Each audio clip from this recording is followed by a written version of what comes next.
嚟到第3日啦，我哋就去一個比較遠嘅行程啦，就係由札幌去到旭川啦。咁中間咧，我哋經過呢個沙川 Highway 嘅 Oasis 啦。咁裏邊咧，我哋休息下、行下同玩咗一陣嘅。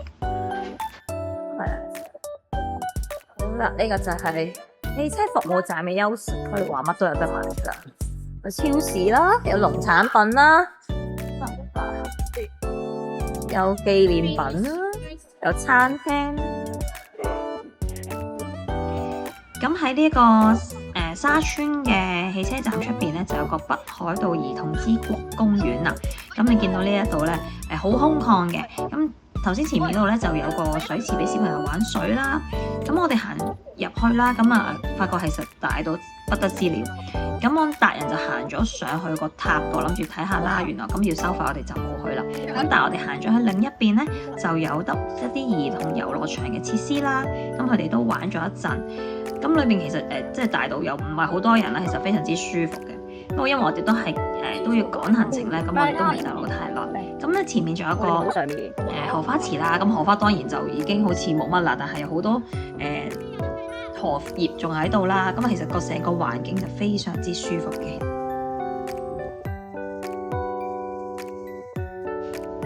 經過沙川之後，我哋就去一個叫神居古潭嘅景點啦。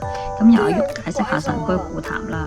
魔術啲頭，即係以前咧，我估嘅咋嚇，我估咧呢個傳説就係呢度以前住咗一個怪物，跟住個怪物咧，呢個就係佢嘅足跡啦，呢個佢哋行過嘅地方。跟住咧就係呢個佢嘅 body of an evil spirit，就係佢嘅身體，跟住佢嘅頭啊，就係。我哋而家喺度，呢係條橋。我哋而家去睇下，條橋好靚啊！喺呢度喎，好似就係咧，我覺得呢條橋好似高速公路隨天使，係咪咧？高速公路隨天使入面嗰個場面，阿妹過嚟啊，好靚啊條橋！要幾多個資料？其實都唔係好遠啫。哇，好靚啊！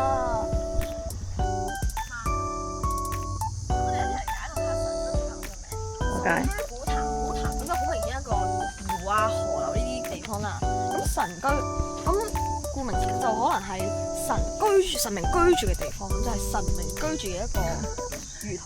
你而家咪一本正經咁胡說八道。好啊，我陣間又唔想。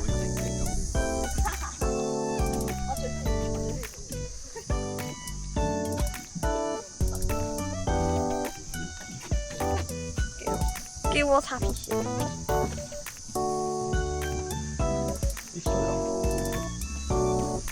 暗湧咯，呢啲係有。水流呢個水流嚟到應該係游唔翻轉頭啦。你睇下嗰度有個漩渦仔啊！落咗去都游唔翻轉頭嘅水流。都幾靚啊呢度，都俾條橋睇下，好白色啊，嗰條吊橋嚟嘅。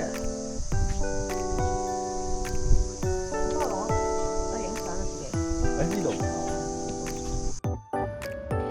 嚟到吊橋嘅對面啦，我哋好似時光機倒流去到1910年咁啦。原來呢度咧就有一間木造嘅建築啦，叫舊神居古潭翼舍。咁前面咧就係有一架D51嘅火車頭啦。